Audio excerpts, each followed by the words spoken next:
Welcome to another edition of Substack Live right here at Go Long and the Substack Network.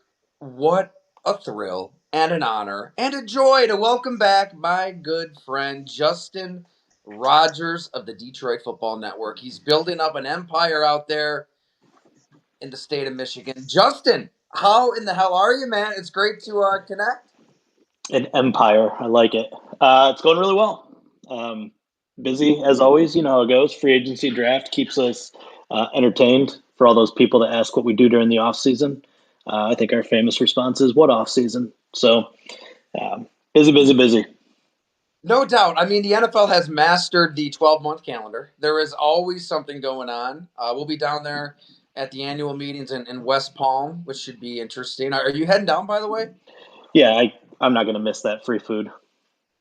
All right, that's right. We have the breakfast availabilities with the coaches, and there's GMs around, and the owners are kicking around. So yeah, it never ends. I just thought it'd be a really good opportunity to get us to get a gauge on what in the hell is going on in Detroit. Because I look at the schedule, Justin, and I'm a little scared. It's a horrifying schedule. That road schedule is as cutthroat as it gets. Man, every game is going to be difficult, and this is when it gets tough for a team like the Lions, right? Like you've won the division, you've got to pay your own. You pay your own. It's better than losing your own or letting the thing kind of linger to a Cowboys Bengals like extreme. I mean, credit to Brad Holmes and Dan Campbell for locking up, Jared Goff, Amon-Ra St. Brown, Penei Sewell, go right down the list. But it gets tougher. So, big picture, where do you see the Lions kind of factoring in the NFC when other teams are to get better? I'm thinking of the Commanders, right? The team that beat Detroit. And it's hard to get better after you pay your best guys. Yeah, the first thing you bring up is the schedule, and I try not to overanalyze it because things always change, right? We all thought San Francisco was going to be a Super Bowl contender last year. Some injuries stacked up. They were not very good. We didn't think much of the Vikings. We didn't think much of the Commanders. They end up coming on like gangbusters, winning, I think, combined 26, 27 games. And so, yeah, I mean, on paper, the schedule looks brutal, but things can change pretty quickly. In terms of where the Lions are at, it's a lot of carryover. They've really had kind of a net neutral off season, but when you factor in what they went through last year with the injuries and how many guys they're going to give it back with Aiden Hutchinson being at the absolute top of that list, I mean they are a better team than the one that went 15-2 last season. They've lost a couple key pieces. They immediately replaced Carlton Davis with an equal, if not better, cornerback in DJ Reed when you factor in the durability aspect of it. They've got a guard waiting in the wings and Christian Mahogany, who looked really, really good in his two starts last year that can step in and hopefully replace most of what they're losing with Kevin Zeitler. And then the other interesting one is Zaire Smith. They brought him in clearly as a mercenary. Didn't want to pay him $11 million to be kind of a pass rush only guy because the run stopping element of his game had dropped off, and so they're going cheap there at the moment. You saw the vision with Marcus Davenport when he was healthy last year, but that's a pretty major caveat. Marcus Davenport has had pretty significant injury issues for 3 years now. I think there's an opportunity to really add an edge piece that maybe doesn't need to play full starter snap count in year one, but can be that long term complement to Hutchinson that has eluded them. Well said. I mean, you're getting several, not just players back. Your best players. Aiden Hutchinson was the Defense Player of the Year candidate. Aleem McNeil may be the best D tackle in football. That's such a good point. Alex Anzalone missed a good chunk of the year. And hey, I love Carlton Davis. He's a brawler. He's a tough SOB, but so is DJ Reed. It was Yep. great getting to know him for a piece a few years back. I mean, living with the cockroaches in Juco. Got a hell of a story. You guys are going to love him. But he's just honest as hell. We caught up after the Bills-Jets game here in Orchard Park. This was really when the Jets were decomposing in front of our eyes, and Aaron Rodgers is laughing it up and yucking it up as they're getting their asses beat. I mean, it was like the death notice was put in for the New York Jets. That point, last year in that game. And I just asked DJ Reed, like, point blank, gonna test free agency? Like, in so many words, do you want to be back? And in so many words, he said no. Like, he was ready Yeah. to get out and get to a good team with a good culture. So that, to your point, I think you're right. I think that's an upgrade. So yeah, it's a rough schedule. They do lose a Ben Johnson, who is a mastermind. I'm not telling your listeners anything they don't know. But I don't know. I want to get your perspective on Ben Johnson. You've written about him extensively. You've chatted with him at length. I get there's a brain drain there. At the same time, I get really pissed off when Jared Goff doesn't get his due. Right? He was really painted as this robot with the LA Rams. Like Sean McVay just created some AI quarterback, and he's inputting numbers and in different plays into his skull. Like Jared Goff has no agency over his own body. Jared Goff took that team to the Super Bowl. Jared Goff was the quarterback for this Lions team when there was barely any talent at all, especially at the start there.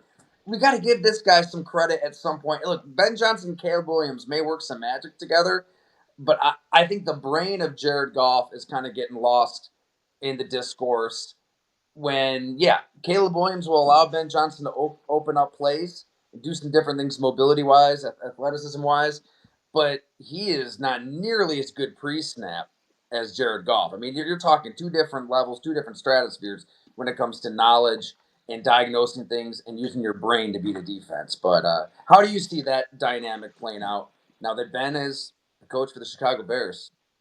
Yeah, maybe Goff was a little bit of a robot in LA. Maybe he was a plug and play skill set guy that had to mesh into what McVay wanted to do. And I think you could argue that Goff really found himself in Detroit, and that was part of the culture. I mean, they wanted him to find himself. They wanted to give him the keys. They wanted to empower him, and that really took off. I think in that first year with Ben Johnson, I think they built the offense together, and new offensive coordinator John Morton was behind the scenes and a part of that.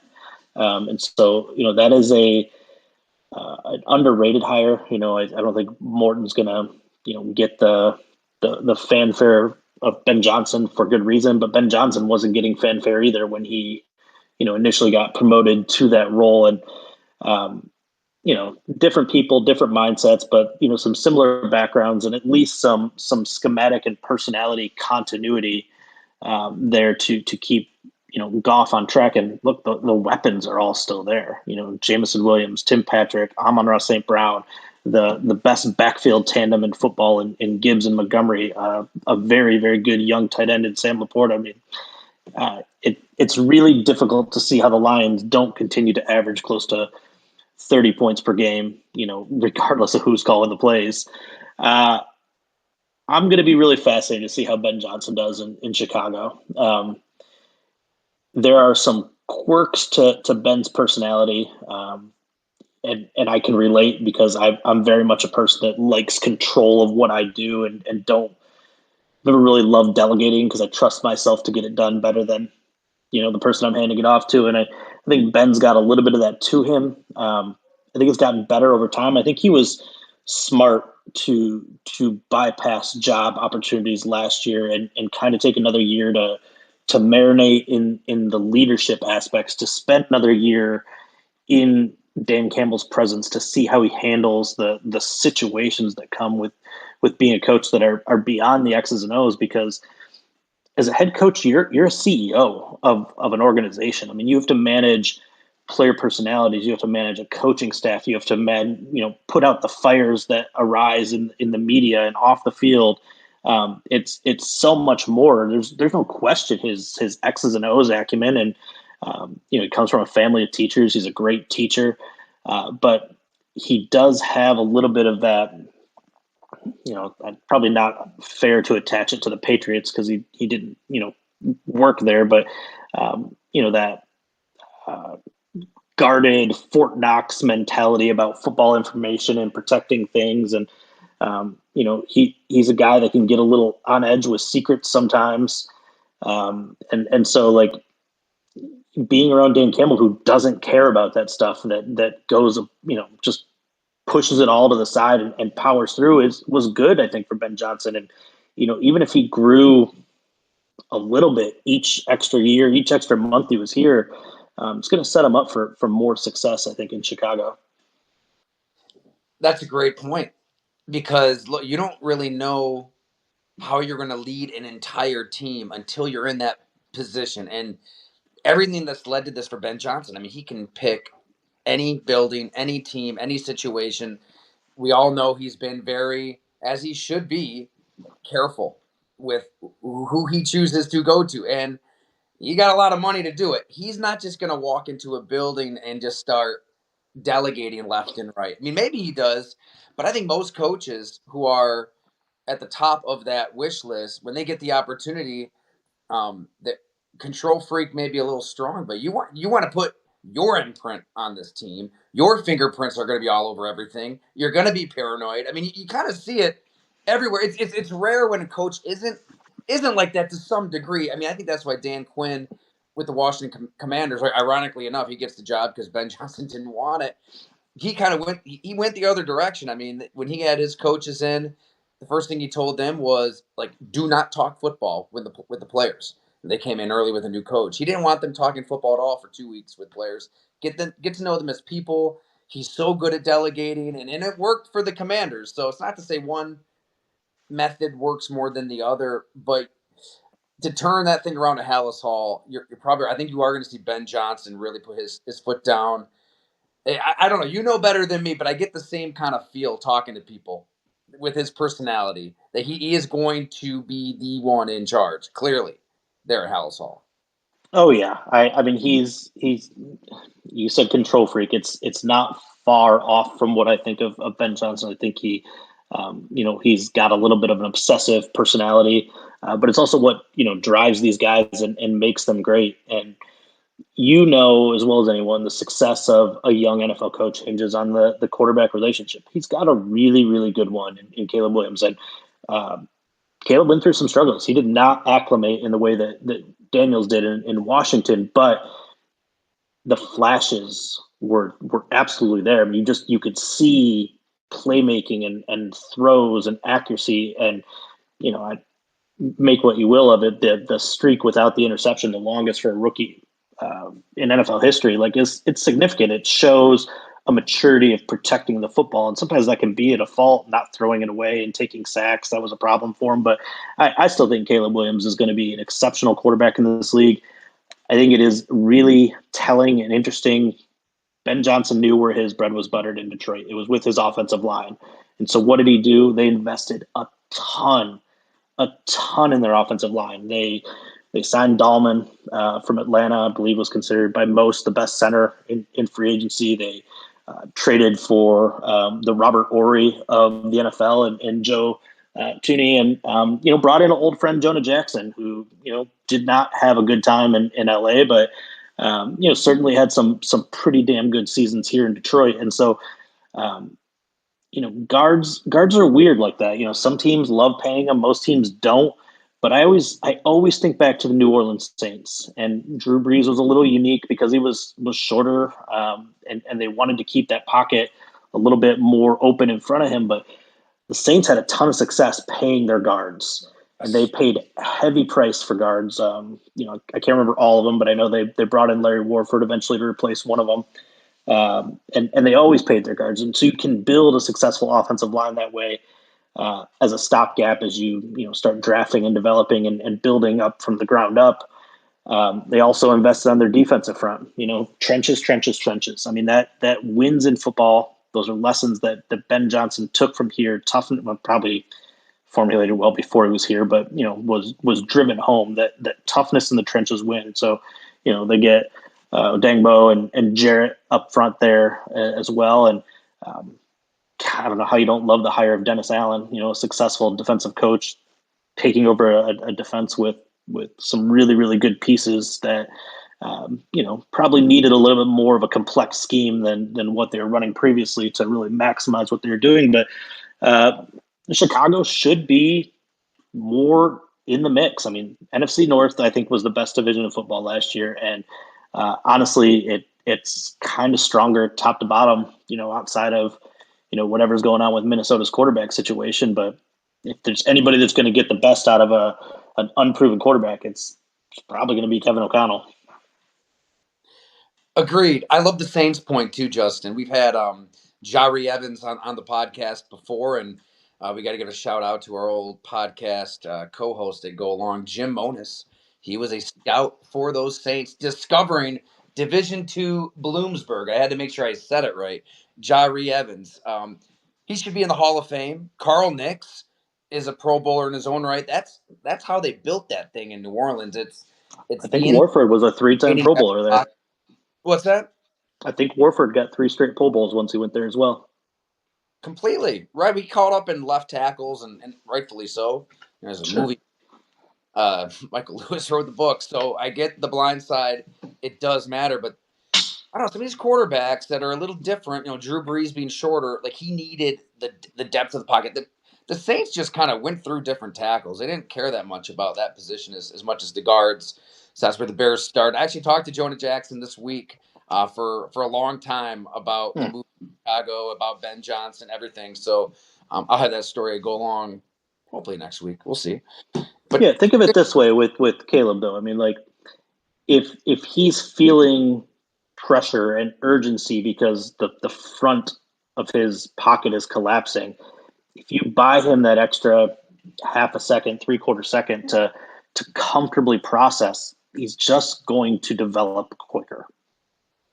I think that Caleb Williams struggled mightily with the mental side of the game as a rookie, and there was a lot of slop around him. Obviously, when you're sacked the third most times in NFL history, it's a lot of that's on the offensive line, but I think he struggled kind of with an NFL playbook, orchestrating an NFL offense, seeing things pre-snap. So that's my concern. Is Ben Johnson's coming in as this genius, this mastermind. He's using motion and misdirection, and he wants to win that mental game. How much do you put on Caleb Williams' plate? And that was a problem for him last year. I'd imagine Ben Johnson's kind of working through all this right now. You got to start small. Like you can't just throw him into a master's class and have him learning, a different language. By the way, I took French and Italian in college at Syracuse. I couldn't tell you one thing in either language, so I'm basically failed. Perfect. But You probably could still count to 5. Yeah. The cool thing about Ben's system is there are, I don't want to say it's voluminous, but it's like the formations, there's a condensed number of formations. And his philosophy is we want everything different to look the same and everything the same to look different. And so they'll go into a game with somewhere between 15 and 25 formations. And then they'll have 4 to 8 offshoots of plays off of those formations, some of them being the same play off of 3 different formations in terms of route concepts or run blocking. And it's designed week to week to be simplified for the offensive players to get it, to know, because you talk about obsessive, like Ben's alignment, assignment, depth with receivers, like it requires such precision. But if you only have to remember 20 things a week versus 500 plays in a playbook, like that makes it easier for the players to execute. It's why guys can kind of come in and contribute relatively quickly. And so I imagine that's how it'll work with Caleb. Like it'll be brought in pieces. Like he'll get the full playbook, at the start of, whenever they hand those out during the off-season program. But like the install, I think, will be incremental. It very well might not be a 1-year thing. It might be a 2-year thing. That's okay, because it's better to become well versed to perfect a section of it, a percentage of it, than trying to be okay at all of it. Well, let's get to these other two teams quickly too, because since the headline is "Who's King of the North," we do have two other teams in the NFC North. It kind of in that vein, Justin. I was chatting with Leroy Butler last night on the pod, and he was adamant that Matt LaFleur and the Green Bay Packers just need to let Jordan Love go. Like let him throw, let him run the offense, let him call his plays. Like it's year 3 as a starter, year 6 in the NFL. I couldn't agree more, and I'm fascinated to see where Jordan Love's career goes from here. We've been all in at goal line, obviously, for since that rookie year out of Utah State. But I'll be the first to say, man, like that was a step back last year. The injuries, no doubt, part of it. Young receiving court, no doubt, part of it. But I think that the key in Green Bay to me is Matt LaFleur. He's got maybe some of that. I guess they're not friends. Ben Johnson took a shot at him there, but he does have a little Ben Johnson. He wants his control over the offense. I think it's going to be key for Matt LaFleur now, year 3 with Jordan Love as a starter, to like let him operate off a feel, because like a lot of quarterbacks, he is at his best 2 minute up tempo. He's doing the Jordan fadeaways at times, and that can get him into trouble. But some of his best plays are just operating off of instinct and not being too rigid out there. But just your Lions vantage point, where do you see Jordan Love and the Packers going in 2025? It was interesting talking to Aaron Glenn between the first and the second Packers game last year, and you say, hey, what looks different? What's changed in this limited window? Has anything changed? And Glenn's response stuck with me. He's like, they learned to let everything run through Josh Jacobs, and he felt like that's why they were having more success. And I think when you pay a running back that much money, and we saw it not just with Jacobs, we saw it with Barkley, obviously last year. You can successfully still run an offense in the NFL through the ground game, and honestly, the Lions did it more in 2024 than they had in previous seasons. I mean, they were much more reliant on kind of the backfield. Whether that was traditional handoffs or the passing game. If you look at the percentage of the pie of the total yardage of the touches, the backfield went way up last year, and so it's difficult to say, oh, give the reins to Jordan Love when you've got this exceptional running back. And honestly, the receiving core doesn't strike fear into anyone. They're, like you said, they're young players, but they're not young players anymore. I mean, they should be taking that next step. And I just don't feel like Dobbs or Watson have ever clicked in the way that they hoped with what they've invested in. They're good players. They're not even in the conversation of elite or best receiving trios that I might like read the most out of all of them. Gadgety plays or not, like certainly has the ability to impact games more consistently. I would like to. I'm sure Packers fans would too. I'd like to see them finally invest in a receiver early in the draft, and it doesn't have to be first round, but certainly wouldn't hurt if you want to let Love take off. Give him better weapons. Give him better weapons in the pass game, and see where it goes from there. I love a good old fashioned rushing attack. I mean, Josh Jacobs coming alive. It was a welcome sight. I mean, they did have games where it seemed like they were playing downhill, without a doubt. But they were also a blocked field goal away from going 0-6 in the division. They couldn't beat good teams. They couldn't beat the Yeah. Lions, Vikings, couldn't beat the Eagles. Lost twice apiece to all the above. So I feel like you pay a quarterback $55 million.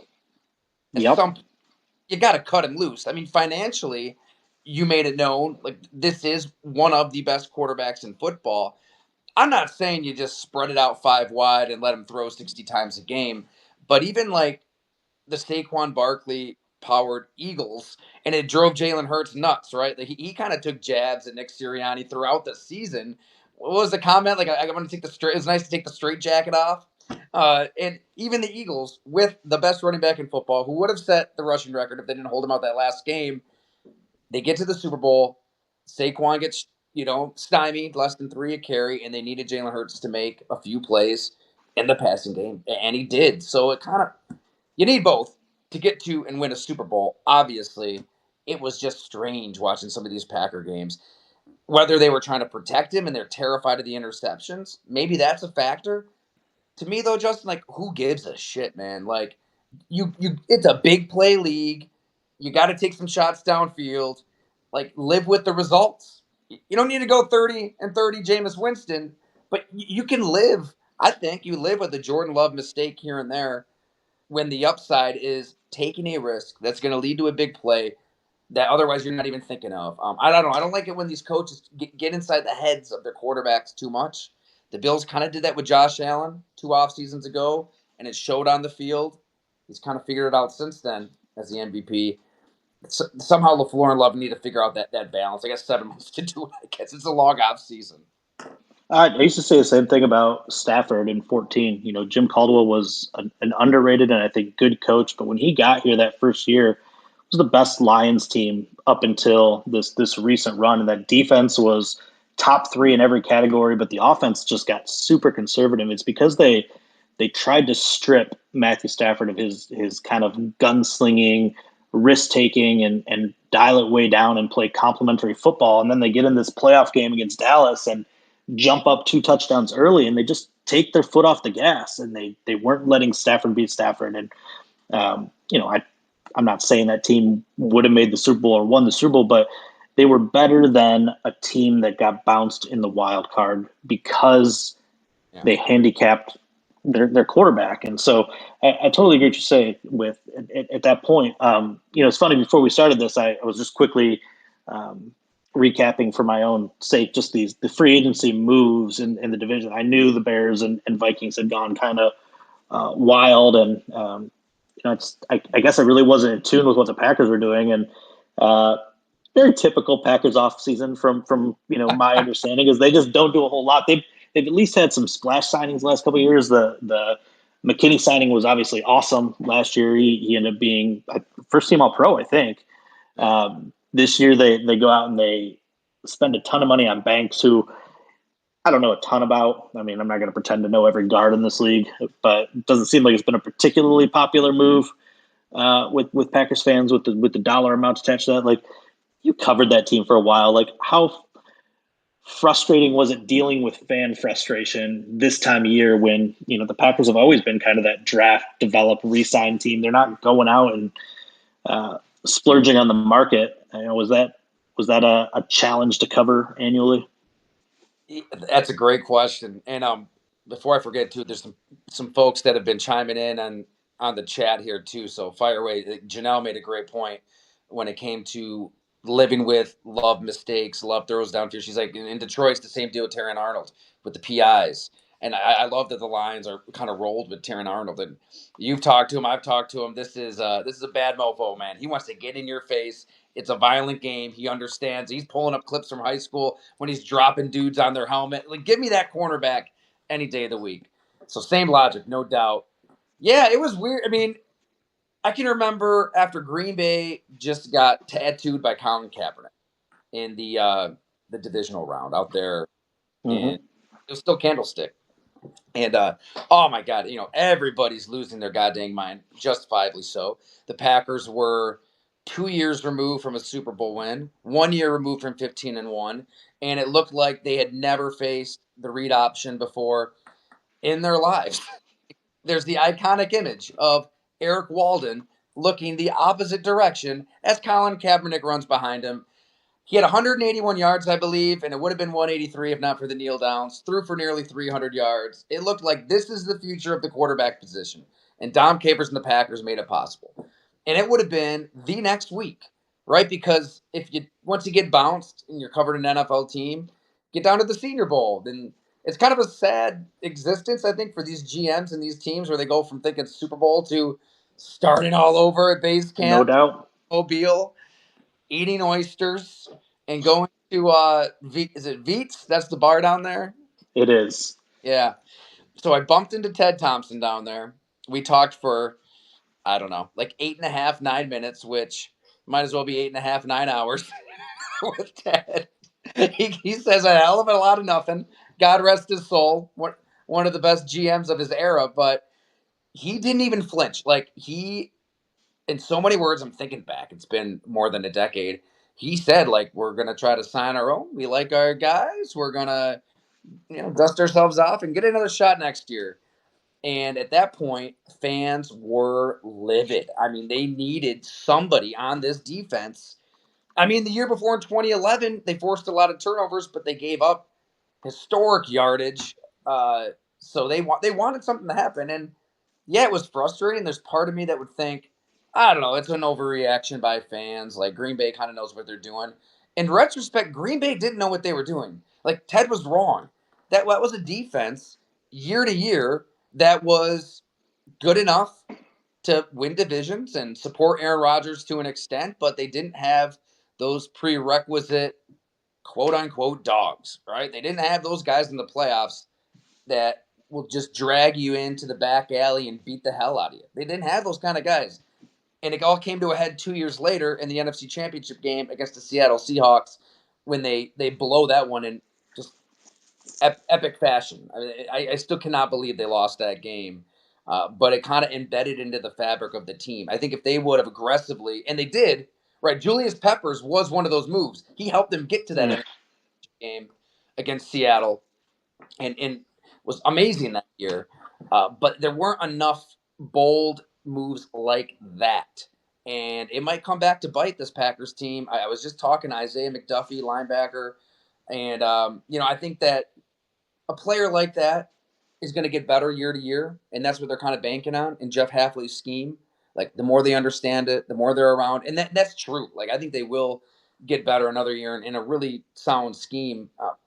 But man, if you've got the opportunity to get to a Super Bowl and win it, it pays to be aggressive. I know it's easy for us to say in our chair, for fans to say, but I saw it in Green Bay. You look back, they should have been taking more swings, and they just didn't. There's times that MD Jennings out there at safety, right? I love MD. One of the nicest guys you talk to in that locker room. I hate to pick on him. I don't know if he's making another NFL team, and he's starting all year for you. No, it's interesting and it's relevant to the Lions right now, right? You're talking about a Packers team that was 15-1 that lost that game, I think, to Kaepernick, right? Uh, you got a 15-2 Lions team, and they're essentially running it back. The difference is they were so depleted by the time the playoffs came around that they almost felt like they owed themselves to see what it looked like in full. And obviously, you can't guarantee that you get to the playoffs and it's ever in full. But I do have that question. There was a Lions team. I think it was 2015, and they were cash strapped or cap strapped with the albatross contracts of Calvin Johnson and Dominican Sue, Matthew Stafford before the draft picks got kind of caged into deals at that point. But they just hadn't any money to do anything in free agency. Their only free agency signing was a nickel corner named Jacob Lacey, just a replacement level starter, and it fell apart really quickly. And so I think there's value in bringing in new blood, right? Like just to invigorate the rooms, to bring energy to practice, to the game, something new there. But I do question whether that might be like the one thing I just don't know about the Lions. Did they add enough different voices to the thing? But I mean, the lack of dogs is not something Detroit has. I mean, they've got plenty of guys with hard edges, and that's certainly the type of players, the type of people they recruit. Led by the littlest, scrappiest dog of them all, Amik Robertson. Yes. Oh man, kicking myself that I didn't spend some time at his locker out there late last season. He does seem Super easy to do. well, and you know what? Quickly on the Vikings too. I mean, I love the roster. I think they've got loads of talent. JJ McCarthy's the mystery. They're taking Sure. the should take the swing. Sam Darnold, Kirk Cousins, these are quarterbacks that will only take you so far. But any final thoughts on the Vikings? And they absolutely flirted with the notion of Aaron Rodgers. I know that it will be explained away for sure, but they thought about it for a hot minute. Yeah, I don't know what that does to your locker room, to your team. I mean, it just seems like such a transient NFL player at this point in his career, and I don't know, it's probably been 2 years, but it feels like five that he's supposed to be floating on. I think he had some MVPs there at some point in that 5 years, but um, I I don't think that would have benefited McCarthy's situation in any way. We talk again about trenches. That's a team that has upgraded its trenches. They brought in Kelly and Fries on the offensive line. They brought in Allen after he got bounced in Washington. They brought in Hargrave. So a lot of new beef in the middle of both those trenches. And the Jordan Mason pickup is kind of nice. I think that's a really uh, nice upgrade to round out your backfield. I like the way that'll complement Aaron Jones. You talk about successful young quarterbacks. You want to surround them with something good, and we already talked about it with O'Connell, like just a exceptional coach. I mean, if there's a QB whisperer, he's a QB whisperer, right? But you have Jefferson, Addison, Jones, Mason, all these nice quality pieces that should just make it smoother for him. They, they're in good shape. I don't know if they're going to be 14-3 again, but certainly would you be surprised if any of these teams made the playoffs, like in the NFC North? I mean, I know Chicago's probably the longest shot, but if Chicago got into the playoffs as a 7 seed, would you be shocked? I certainly wouldn't. Not at all. I think all four of these teams. I was going to back us both into a corner and make some predictions here in late March, but I don't want to do it because I have no clue. I don't know. I can see all four finishing in Yeah. any order. I'd say the Lions are still the king of the North for now, despite the cutthroat schedule. I will never bet against Dan Campbell, best coach in football. I mean, he's picking up those northern savages off the street, right? Jamal Adams and our guy David Long Jr. Didn't matter, picking guys up and they keep surviving. That if they can get through an apocalyptic string of injuries like that to get to 15 wins, I think getting healthy matters a hell of a lot more than any gauntlet of a schedule. So yeah, give me the Lions, and the other three toss up in the air right now. Duke it out. Yeah, we can check in on predictions after training camp. Let's see where the teams are at with the draft picks, with the injury situations, and even though there's still mindless exercises, we can at least make an educated guess at that point. Justin, this was great. Thanks so much for fitting us in here at Go Long, and good time to tell all the viewers and listeners. Good companion subscriptions here, right? You got your Lions coverage at the Detroit Football Network with Justin. We've got your long form coverage at Go Long, covering the whole NFL with the features and the profiles, dipping into those lines as much as we can. It's been awesome to have you here at Substack, Justin. Let's do it again. For sure. Thanks for having me, man. All righty. Thanks so much, everyone.